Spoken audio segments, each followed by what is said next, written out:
In gratitude to my president. President Ruto is my president, and as long as he's the president, I think I'm obliged to extend gratitude to him. I mean, he had the powers to decide that Francis Aduol will not appear here today. He had the powers for whatever reason. Thank you. Now, Honorable Tiende Molo, why would a professor... my question is already answered. Already answered. Thank you, sir. Honorable Kalemba, IEBC, what is the relationship with pending bills? I thought, Honorable Kalemba, am I right, Honorable Kalemba? Kalemba. With an R. Thank you, sir. I don't know how, what it means. I don't know whether you are talking about pending bills at IEBC or pending bills from where they are coming from. I'm trying to inquire how good were you at managing pending bills at the university? Thank you, sir. Thank you, sir. Chair, the pending bills has been a phenomenon in the university system for a very long time. Already in the mid-90s, when we were at the University of Nairobi, we had pending bills, and many people may not know. The reason Module 2 was ever introduced, and I was involved in it. I am one of the people, 7 people selected by the university in 1997 to write a document that eventually created Module 2, and that document is where we are using for the first time the word Module 2 and the word parallel program. Why they were introduced in the University of Nairobi, then Francis Gichaga was the Vice Chancellor, was because the university was having pending bills. Many people don't know. By mid-90s, University of Nairobi was already having huge pending bills. This has been a phenomenon in the university system.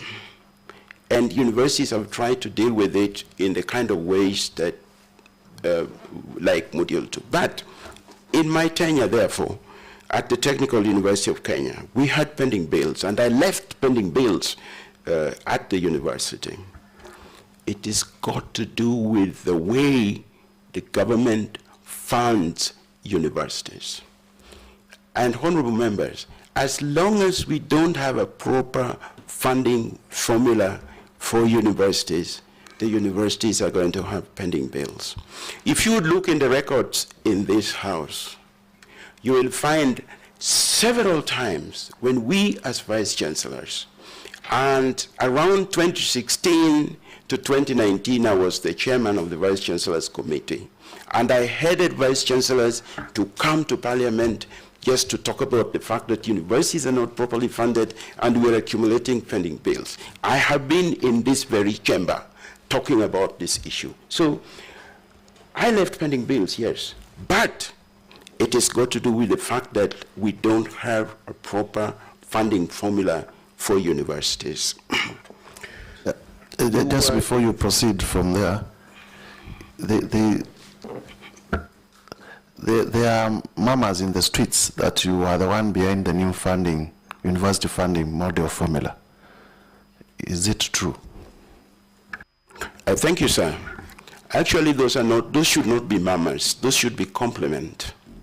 Because I am the person behind the differentiated unit cost. I have a thick document here I came with today where we did this work for the first time in 2005. This document is dated 2004, presented to the University of Nairobi, and it is titled Unit Cost for Tuition and Student Welfare Services, Chairman Francis Aduol. This is the beginning of differentiated unit cost. And what we were trying to do was to look for a rational way of funding universities. Sadly, it took a very long time for the Ministry of Education to embrace this. And here I must give compliment to Honorable Matiang'i. When he was chairman, when he was the Minister for Education, Cabinet Secretary for Education, he is the one who had the courage to implement the differentiated unit cost, in spite of the fact that we had put it in the law in 2012. I was also a member of the committee that did the Universities Act in 2012, and we put DUC in there. So it is not like Why should people murmur about it? Because murmuring is like it is something negative. It was a good thing. The only thing is we have failed as Kenyans to implement this properly. Thank you. Next one, the next question. Let the professor come back to IEBC. Let's go. Yes, the question was exactly like that. So he had to answer, he had also to speak to Kenyans on what we have had disputes with regarding the funding model. Having said so, the next question is by who? Makali, which was the next question? I still have a number of questions. They don't have to repeat them. I can respond directly because Thank you very much. Thank you. The next question was by, you were involved with IEBC, Legal Commission, etc. So many people went to court. I think I've alluded to that. One of the reasons many people went to court are people who expected their constituencies to be divided. And it was not possible to do so because the number was capped at 290. You have about 30 constituencies which are too small to make a constituency, and you cannot kill them, so you have to make others too large. It is not like the people who did this work didn't know that there was a problem. Today, if we are doing this work, these are some of the things we need to rectify. Next, Honorable Farah, that the delimitation cannot be done before 2029. This is something I've thought through. Chairman, there are, with the delimitation of boundaries, there are three important issues that we must address if we are going to do it. First, the time for doing this expired in March 2024. Parliament will have to open that up to make it possible. And that takes us to the Constitution. Point number one. I'm rushing over this. Point number two, let us say we started it today. We started it today. My estimation is this work at best should take 12 months. And yet we are required to complete the limitation with 12 months to go. So if we started today, and 12 months to go is end of July. So if we started today and everything was okay, we can manage. But will we be able to manage? That is problem number two. Problem number three, which I think is more difficult to handle. The court in January pronounced itself on census results for 3 counties of Mandera, Wajir, and Garissa, and put them aside. Honorable members, as we sit now, Kenya has no total population that you can talk about because there are 3 counties whose populations are not there. So how do you get a total population? The 47.56 that we have is based on 2019, but part of it has been taken away. That is a problem. Now, if you are going to do boundary delimitation, the first thing you must have is the total population of Kenya. The judge directed that this work should be done within 12 months. Let us say it is done tomorrow. We still have a problem because we will still not be able to determine the total population of Kenya. Why? Because the rest of Kenya is 24th, 25th August 2019. And then you have 3 counties with population of 2025.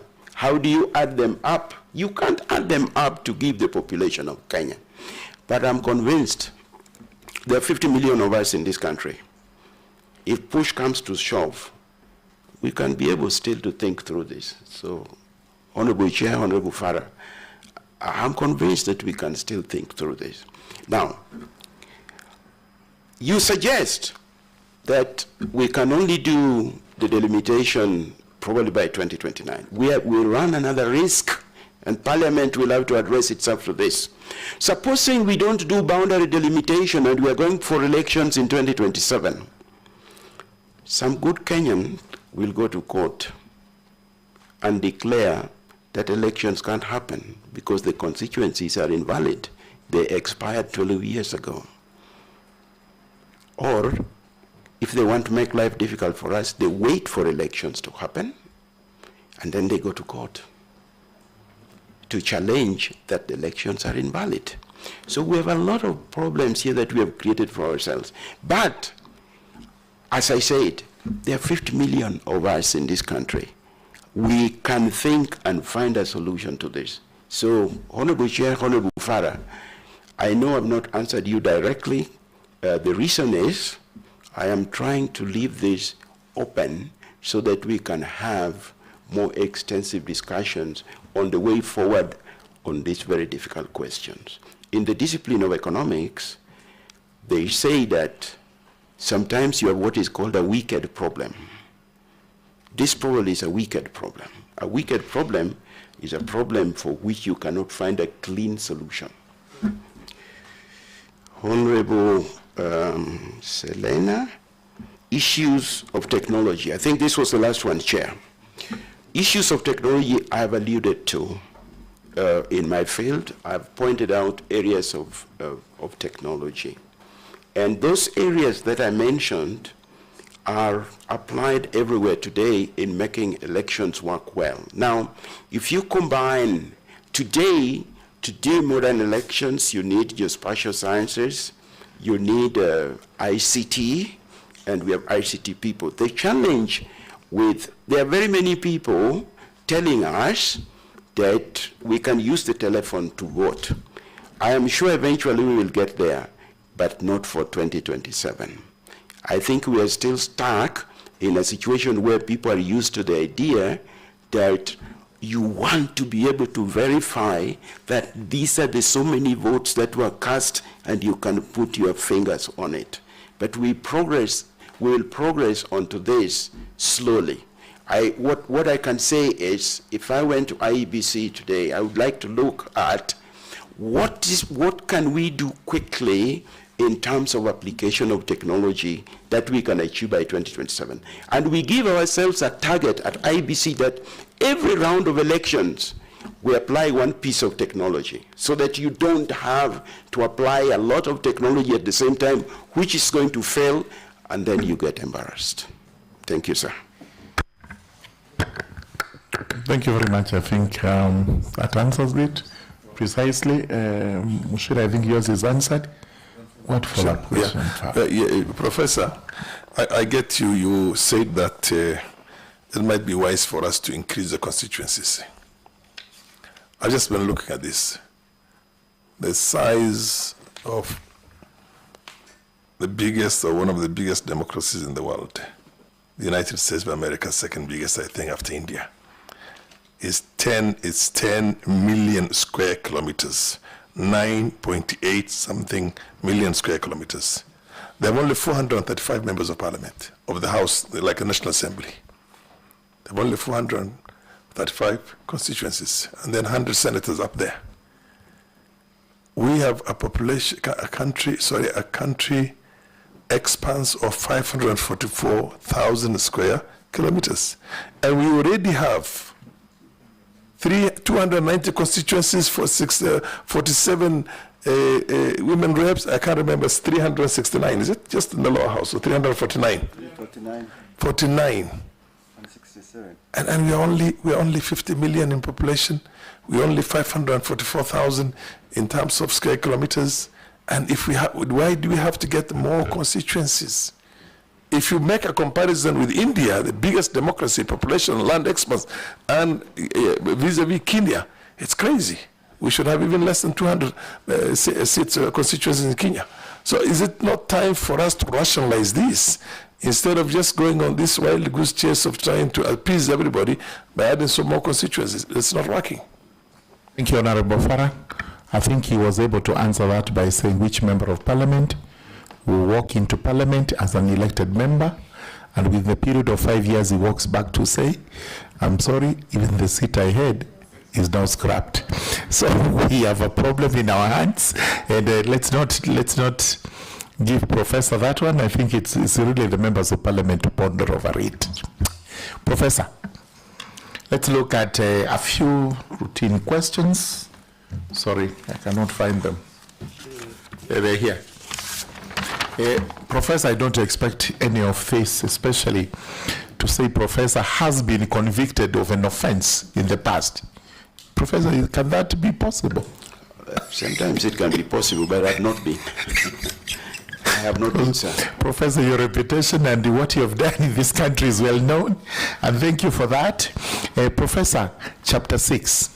Have you been cited, especially as an administrator of the university, having contravened Chapter 6 of the Constitution on ethics and integrity? No. In any way? No. No. Potential conflict of interest with IEBC. Have you done any work with IEBC before? And if so, is it likely to impair the way you do things in terms of interest? I've not worked with IEBC before, but if I become a commissioner and I'm confronted with a situation of conflict of interest, obviously the best thing to do is to declare interest. Good. And you declare interest. Mm-hmm. And if it requires a recusal, then you recuse yourself. Pro bono, charity work, donations to charity. Have you done any pro bono works, charity works, or made donations of importance to anybody in this country? Or any political party or any politician? Political parties, no, not politician. But I have been involved in quite a number of Harambes for schools, for church, for health centers. Thank you. Yes, thank you, thank you. That's part of our lives. Finally, Professor, what would you want this committee to do? What would be your last words to this committee?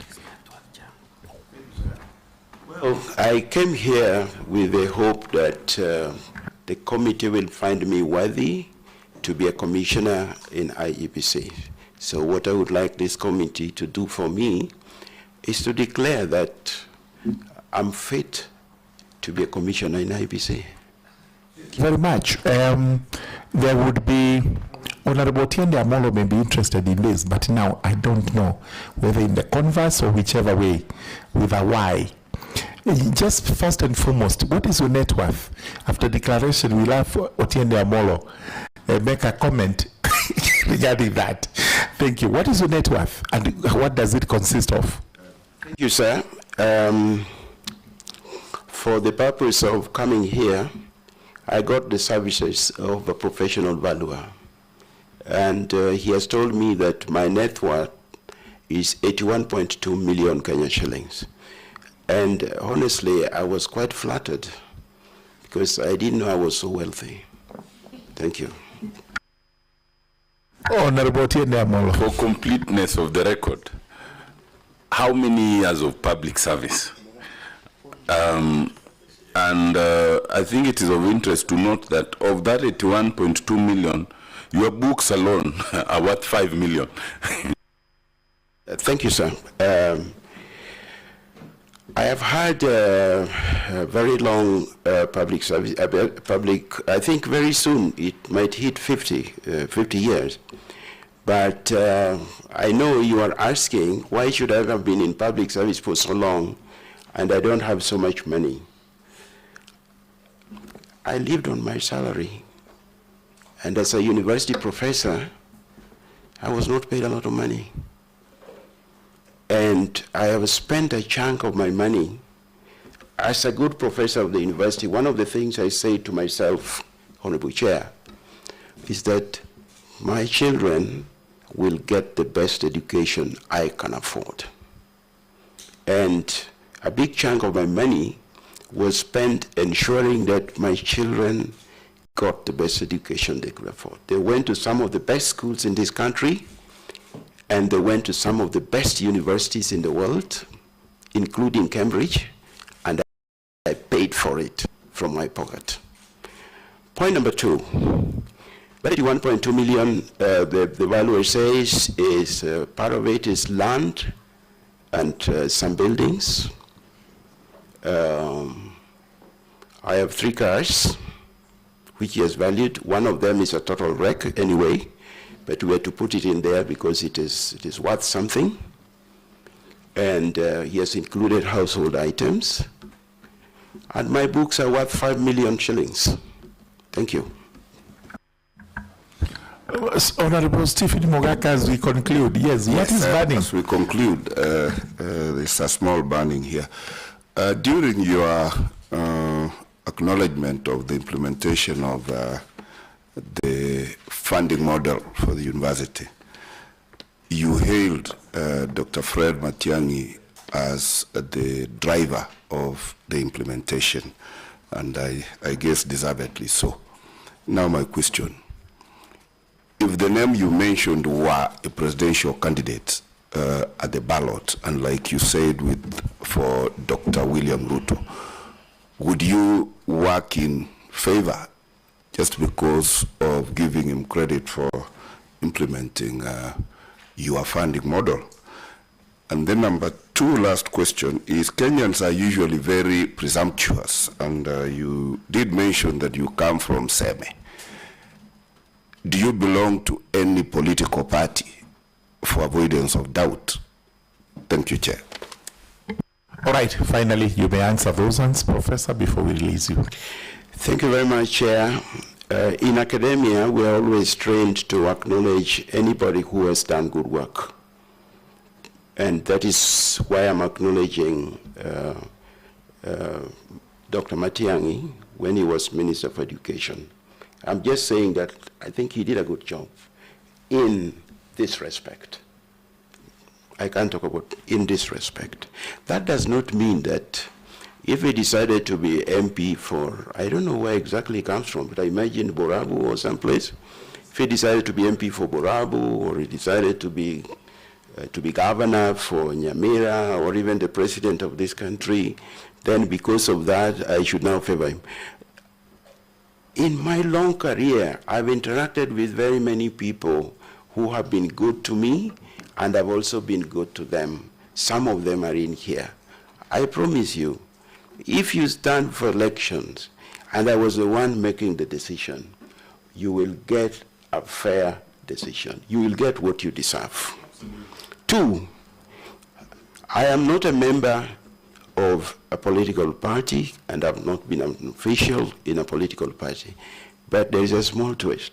When I went to the office of the Registrar of Political Parties to get the document that I presented to you today, I found that some people registered me as a member of a party called Devolution Empowerment Party of Kenya. And I had never known about this. And the only thing that was there was my ID number, and of course promptly I was assisted to delete my name from that party. But so I've never belonged to a political party. Thank you.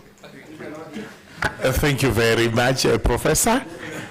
Professor, thank you very much. So the committee will look at your papers, will look at what you've told us, and you know that Devolution Empowerment Party is a party that has a lot of root in Marimanti and those other areas. Perhaps it happened when you visited that. Yes, that may be so. Yeah, that it has false members. Let me not make a comment on that one, but I'm 100% Professor resigned from it immediately because it was not his wish to be there, or you remained to be a member. Professor, did you remain a member when you discovered this, or you resigned? That party? No. I deleted myself immediately. I don't even know the party. I deleted myself immediately. He deleted himself immediately. Thank you. So that he is now party free. Thank you very much, Professor. We release you, and you'll be hearing from the House of National Assembly when we take our recommendation to them. Thank you so much. I would like to underline that you have been nice to me. Thank you very much. It felt like a lecture room. Yes, it was very good, Professor. We were just mesmerized as you told us about all those matters. Absolutely mesmerized. Thank you.